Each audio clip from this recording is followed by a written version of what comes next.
오늘도 누가복음 15장의 말씀입니다. 오늘은 본문이 좀 긴 말씀이죠. 15장 11절부터 마지막 32절까지가 오늘 본문인데요. 오늘은 뒷부분을 좀 보겠습니다. 뒷부분 25절부터의 말씀입니다. 25절입니다. 마다들은 밭에 있다가 돌아와 집에 가까이 왔을 때 풍악과 춤추는 소리를 듣고 한 종을 불러 이 무슨 일인가 물은데 대답하되 당신의 동생이 돌아왔음에 당신의 아버지가 건강한 그를 다시 맞아들이게 됨으로 인하여 살찐 송아지를 잡았나이다 하니 그가 노하여 들어가고자 하지 아니하거늘 아버지가 나와서 고난데 아버지께 대답하여 이르되 내가 여러 해 아버지를 섬겨 명을 어김이 없거늘 내게는 염소 새끼라도 주어 나와 내 벗으로 즐기게 하신 일이 없더니 아버지의 살림을 장녀들과 함께 삼켜버린 이 아들이 돌아오매 이를 위하여 살찐 송아지를 잡으셨나이다.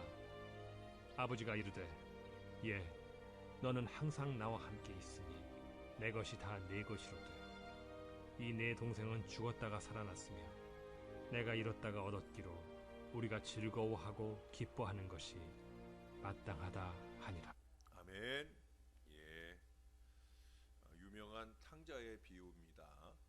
저는 아들만 셋 있는 가운데 둘째예요. 그러니까 형 입장도 되고요, 또 아우 입장도 되는 가운데 살아왔어요.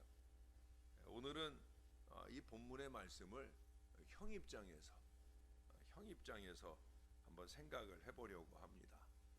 이 아침에는 탕자의 비유가 아니라 착한 맏아들의 비유다, 이렇게 말씀드릴 수 있겠다 여겨집니다. 맏아들은 여러 해 동안 아버지를 잘 섬기면서 묵묵히 땀 흘리며 살아온 성실한 아들이었어요. 여기 25절도 보세요. 맏아들은 밭에 있다가 돌아와 라고 말씀합니다. 밭에 있다가 돌아왔다는 거예요. 지금도 혼자서 열심히 일하고 돌아온 거예요. 그럼에도 불구하고 오랜 세월을 비난받아 왔어요. 왜 그래요? 바로 28절의 말씀 때문입니다. 그가 노하여 들어가고자 하지 아니하거늘. 그러니까 자기 동생이 오래간만에 돌아왔는데도 불구하고 집에 들어가 만나서 따뜻하게 대해주지 않고 오히려 비난을 했기 때문이에요. 혈육끼리 너무 했다는 거죠. 그러나 좋은 면에서 이 맏아들 만한 사람도 흔치 않은 거예요. 여기 29절에 보세요. 내가 여러 해 아버지를 섬겨 명을 어김이 없었다. 쉽게 얘기하면 뭐예요? 순종의 아들이에요. 아버지가 이거 하라고 그러면 이거 하고, 저거 하라고 하면 저거 하고, 깨어 있으라 하면 깨어 있고, 이제는 그만 쉴 때가 되었다 하면 쉬고, 그저 아버지가 말만 떨어지면 한치도 어김이 없이 그대로 다 행하는 순종의 아들이었다는 거예요. 쉽게 얘기해서 예스맨이에요. 아버지 입장에서는 이보다 편한 아들이 없어요. 왜? 내가 말하는 대로 다 하니까. 목사 입장에서도 그렇거든요. 목회를 하면서 이렇게 해주세요 라고 했을 때 그대로 믿음으로 따라 행하는 사람들이 얼마나 편하고 좋겠습니까? 예? 굳은 일, 또 좋은 일 가리지 않고 그저 내 일처럼 생각하고 믿고 따라주는 이들을 보면 얼마나 감사한 일인지 몰라요. 이번 제주 신앙순례 기간 동안에도 우리 서현택 집사님께서 그렇게 굳은 일을 잘 감당해 주셔서 이렇게 교인들을 잘 챙겨서 행사를 잘 진행할 수 있어서 얼마나 고마웠는지 몰라요. 예스맨을 가까이 두고 있는 건 목회자에게 큰 행복이 아닐 수 없어요. 거기다가 이 아들은 동생이 먼 나라에서 창기와 함께 방탕한 생활을 하다가 재산을 다 탕진한 것을 이미 알고 있었어요. 동생이 돌아왔다는 소리만 듣고도 거기 30절에서 언급하잖아요. 아버지의 살림을 창녀들과 함께 삼켜버린 이 아들이라고. 그냥 동생이 이미 어떻게 살아왔는지를 이 형은 뻔히 다 알고 있는 거예요. 아니 만일 몰랐다고 하면 오랜만에 돌아온 이 동생을 만나기 위해서라도 아마 곧장 집 안으로 뛰어 들어갔을 거예요. 근데 다 알고 있어요. 다 알고 있으니 그 동생 생각만 하면 늘 마음이 아프고 또 한편으로는 괘씸한 마음도 있지 않겠습니까? 물론 형이 동생에 대해서 불쌍히 여기는 마음이 좀 더 있었더라면 하는 아쉬움이 있어요. 그렇지만 막상 동생이 돌아왔을 때 어떤 태도를 보였습니까? 뭐 집 안으로 달려 들어가 잔치상을 뒤집어 엎었습니까? 아니에요. 그저 집 밖에 서서 집 안으로 들어가지 않고 그저 소극적으로 단지 노하기만 할 뿐이었다라고 하는 거예요. 그는 단지 화만 냈을 뿐이에요. 그냥 그 잔치자리에 들어가지 않은 게 그가 하는 행동의 전부입니다. 그 노함을 본격적으로 행동으로 나타내지 않았다는 거예요. 우리 같으면 막 잔치상 뒤집어 엎고 막 소리를 버럭버럭 질러가며 난리를 치지 않겠습니까? 예? 우리같이 쉽게 실수 쏟아놓고 실수하는 사람들 입장에서 보면 참 훌륭한 인격의 사람이 아닐 수 없어요. 여러분, 참는 게 얼마나 어렵습니까? 속에서 막 올라오는데 이것을 쏟아내야 속이 후련할 텐데 그러지 않고 참아낸다는 것이 얼마나 대단합니까? 이 맏아들은 자기 절제를 잘하는 그런 아들이었다는 거예요. 그리고 이 사람이 집안에 들어가지 않은 모습 속에서 돌아온 동생으로 인하여 즐거운 마음으로 잔치를 베풀고 있는 아버지의 마음을 아프게 해드리지 않으려는 생각이 깊은 면을 엿볼 수도 있어요. 그렇잖아요. 자기가 들어가가지고 불쾌한 태도를 취하면 아버지가 금방 아들이 돌아와서 행복했는데 그 마음이 무너지지 않겠습니까? 그러니까 그는 그 아버지의 마음을 생각해 드리고 있는 거예요. 오죽하면 아버지의 권위가 최고였던 그 가부장적 시대에 집에 들어오지 않는 이 맏아들 때문에 아버지가 손수 나와서 이 아들을 달래고 위로했겠습니까? 예? 그리고 너는 항상 나와 함께 있으니 내 것이 다 너의 것이다 라고 31절에서 큰 축복의 말씀을 안겨주는 것도 보게 되어집니다. 얼마나 훌륭합니까? 아버지도 다 알고 있는 거예요. 여러분, 다 알아요. 아버지가 다 알아요. 죄송하지만 목사가 다 알아요. 예? 이 강단에서 쫙 보면 다 알아요. 얼굴 표정만 보면 뭐 웬만하면 다 알아요. 무지한 저도 아는데 아버지는 얼마나 더 잘 알겠습니까? 무엇보다 중요한 건 아버지 하나님이 신뢰하는 아들이라는 거예요. 이 아들은 내가 믿을만해 라고 생각하는 그런 아들이라는 거예요. 여러분, 본문에 나오는 둘째 아들은 어떻습니까? 잘 아시는 대로 아버지를 거역하고 제멋대로 세상에서 흔들리고 살다가 회개하고 깨닫고 하나님의 품으로 돌아온, 어찌 보면 저와 여러분, 우리 성도들을 의미할 수 있을 거예요. 이제는 이게 아닌데 그래도 뒤늦게라도 깨닫고 하나님 품으로, 아버지 품으로 돌아온 저와 여러분들을 일컫는 그런 내용입니다. 맏아들은 모태신앙이거나 일찍 예수를 믿어온 성도들이라고 볼 수가 있을 거예요. 다시 말해서 여러 해 동안 맏아들처럼 하나님 아버지 품을 떠나지 않고 그 나름대로 꾸준히 살아온 사람들이라는 거죠. 맏아들, 둘째 아들 모두 교회 속의 아름다운 성도들임에 틀림이 없습니다. 빨리 돌아와 있거나 아니면 늦게 돌아왔거나 어떻든 아버지 하나님께는 똑같은 아들이요 성도라고 하는 사실이에요. 우리는 서로를 향해 그렇게 바라볼 수 있어야 됩니다. 사랑하는 여러분, 아버지는 이 둘째 아들뿐만 아니라 맏아들도 사랑하고 귀하게 여겨주셔요. 맏아들은 더 이상 동네북이 아닙니다. 예? 오늘 본문 말씀이 우리에게 주는 교훈을 몇 가지 꼽아본다고 하면 첫 번째 꼽을 수 있는 것은 고정관념을 버려야 할 때에는 좀 과감히 버릴 줄도 알아야 삶 속에 실전한 신선한 발전이 있다는 사실이에요. 그래서 제가 서두부터 고정관념을 깨트려 드렸잖아요. 이것은 탕자의 비유만이 아니다. 착한 맏아들의 비유이기도 하다. 고정관념을 깨야 새 은혜가 다가오는 거예요. 여러분, 말씀에 대해서는 더욱더 항상 부드러운 마음을 가져야 돼요. 딱딱한 마음 속에는 은혜가 임하질 않아요. 예? 아, 이거 탕자의 비유 얘기구나. 아, 이 얘기 하려고 그러시는구나 라고 생각하면 은혜 받을 수 없다는 거예요. 늘 새 은혜를 바라고 말씀 앞에 서야 됩니다. 여러분, 기대감이 없으니까 고정관념 속에 고정된 나태함으로 졸며 자며 늘 반복되는 거예요. 어쩜 그렇게 반복되는지.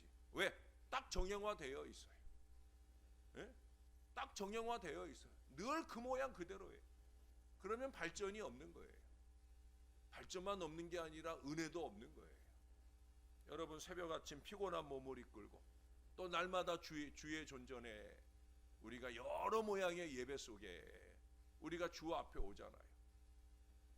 그럴 때 우리의 마음이 어때야 돼요? 새 은혜를 바라야 되죠. 새 마음에 새 은혜를 채우는 믿음의 백성, 말씀의 백성이 되어야 되는 거예요. 언제나 그런 은혜로 새로워지는 그런 믿음의 사람들이 되시기를 주님의 이름으로 축원합니다. 두 번째는 이 장남처럼 결정적인 순간에 분노의 폭발을 좀 억제할 수 있어야 된다는 거예요. 그럴 때 이 장남이 받은 축복이 우리들에게도 임하게 되는 거예요. 참는 자에게 복이 있다 했잖아요. 쏟아놓고 나면 후회될 때가 얼마나 많습니까? 여러분, 3초만 더 생각해야 되는 거예요. 어떻게 쏟아놔야 아주 강하게 아픔을 줄까? 이따위 생각하지 말고 지나놓고 보면 금방 후회가 되잖아요. 아무것도 아닌 거예요. 저도 그럴 때가 많은 것 같아요. 여러분, 이 마다들처럼 아버지 하나님 입장도 좀 생각해보고 무엇보다 뭐예요? 다음을 생각하면 되는 거예요. 다음. 지금이 다가 아니잖아요.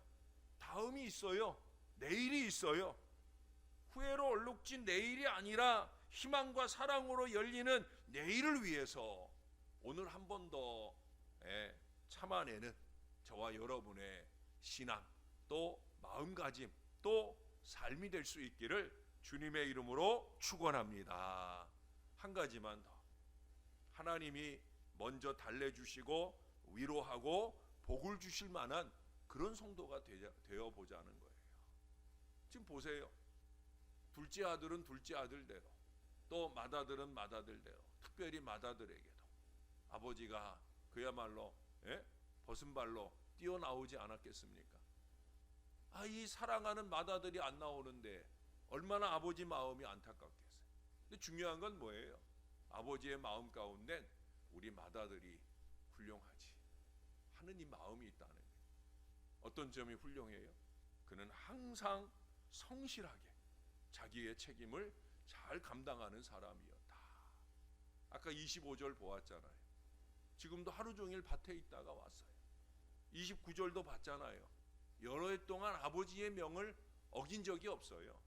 예 하고 나가가지고는 반대 일을 하는 게 아니에요. 예 했으면 예한 대답대로 하는 거예요. 이게 훌륭한 거예요. 제가 전에도 예수님 비유 가운데 큰아들에게 뭘 좀 해달라 그랬더니 밭에 나가서 가수원에 가서 일해달라 그랬더니 큰아들은 어떻게 했어요? 싫어요! 그러고 나갔는데 나중에 후회가 돼가지고 돌아와서 밭에서 일을 했어요. 둘째 아들은 예 하고 가가지고는 어떻게 했어요? 밭에 가가지고 일을 하지 않았어요. 나쁜 아들이죠. 근데 제가 다른 두 아들도 있을 거라고 말씀드렸어요. 아들이 둘 있다고 그러면 싫어요 하고 정말 안 하는 아들도 있을 거고요. 예 하고 대답하고 가서 하는 아들도 있지 않겠냐라고 말씀을 드렸어요. 제가 네 번째 얘기했던 그 아들이 진짜 하나님이 귀하게 보시는 자식이 아니겠습니까? 예 하고 대답한 그대로 행할 수 있는 자식이어야, 그래야 아버지의 인정도 받고 윗사람의 인정도 받고 모두의 인정도 받는 하나님의 사람이 아니겠습니까? 사랑하는 여러분, 이제 이번 주일이면 교회력으로 한 해의 마지막 주일, 왕이신 그리스도의 주일이에요. 그렇게 한 해를 마무리할 때가 되었습니다. 뿐만 아니라 새해를 위한 결단이 필요한 때이기도 합니다. 사랑하는 여러분, 새해에는 교회에서나 예배 속에서나 세상에서나 맡은 바 책임을 잘 감당하는 하나님의 사람들이 되시기를 바랍니다. 그래서 하나님께는 영광이 되고 저와 여러분의 마음에는 하나님의 은혜도 축복도 넘치는 하나님의 복된 자녀들이 다 되시기를 예수님의 이름으로 간절히 축원합니다. 기도하겠습니다. 좋으신 하나님 고맙습니다. 주님의 은혜 중에 제주 신앙순례도 잘 다녀오게 하시고 또 어제 장례 절차도 은혜 가운데 잘 마치게 하시고 이제 다시금 이 예배 사역에 이 사랑하는 주의 자녀들에게 하나님의 말씀을 나누고 예배를 이끌어가는 종의 사역에 복귀할 수 있도록 인도해 주시니 감사합니다. 이 모양으로나 저 모양으로나 아버지의 일을 하며 열심을 내는 저나 사랑하는 모든 주의 자녀들이나 우리 하나님이 귀하게 보실 줄로 믿습니다. 하나님은 다 아십니다. 우리가 어떤 마음으로 와서 예배를 드리는지, 예배 속에서 어떤 고정관념이 깨지고 새 은혜로 우리의 마음을 채워가고 있는지 아버지 하나님은 다 알고 계십니다. 우리가 사람들 보이는 곳에서만 성실한지 아니면 사람들 보지 않는 곳에서라도 우리의 성실한 모습으로 하나님의 기쁨이 되고 함께 동역하는 이들의 기쁨이 되며 살고 있는지 하나님은 다 알고 계십니다. 하나님 보시기에 호람대오하는 신앙, 하나님 앞에서 부끄러움이 없이 부족함이 없이 최선을 다해서 우리의 신앙과 삶을 살아가는 저와 이 모든 자녀들이 되게 하여 주시옵소서. 상황과 환경 속에서 때때로 화가 날 때가 있습니다. 정말 참아내기 어려울 때가 있습니다. 아니 내가 이렇게나 많이 참아줬는데 여전히 그 모양 그대로 변함이 없는 모습을 볼 때 우라통이 터질 때도 있습니다. 그럴 때라도 우리가 한 번 더 참을 줄 아는 하나님의 사람들이 되게 하시고 무엇보다 참아주실 때 정신 차리는 우리들이 되게 해 주시옵소서. 우리가 잘해서 참고 있는 것이 아니라 하나님이 불쌍히 여겨서 참아주시는 것임을 잊지 말게 도와주시고 정신 차려야 할 때 정신 차리고 아버지의 뜻을 이루어가는 하나님의 사람들 되게 하시고 무엇보다도 우리의 마음 가운데도 참을 수 있는 마음을 주옵소서. 육신의 여러 모양의 고통도 예수님께 기도하면서 참아내고 이겨낼 수 있도록 은혜를 베풀어 주시옵소서. 마음의 아픔과 상처도 참아내면서 그 모든 것 주 앞에 올려드리고 주님이 만져주시고 위로해 주심으로 넘쳐나는 심령이 될 수 있도록 우리를 붙들어 주시옵소서. 무엇보다 우리 주님 한 해를 마무리할 때가 되었습니다. 우리의 마음 가운데 새 믿음의 결단을 세우게 하시고 희년 2023 이 희망의 2023년에는 나도 아버지 하나님께 희망을 드리는 믿음의 사람들 될 수 있게 해달라고, 내가 주 앞에 결단한 일, 그것이 예배의 일이든 그것이 헌신의 일이든 그것이 세상 사람들과 어울려 사는 일일지라도 하나님 보시기에 좋게 성실하게 아름답게 신령하게 살아가기로 결단하고 실천하는 저와 이 모든 자녀들 되어지게 역사를 더하여 주옵소서. 제주 신앙순례 가운데 큰 은혜로 우리를 붙들어 주신 것 너무너무 감사합니다.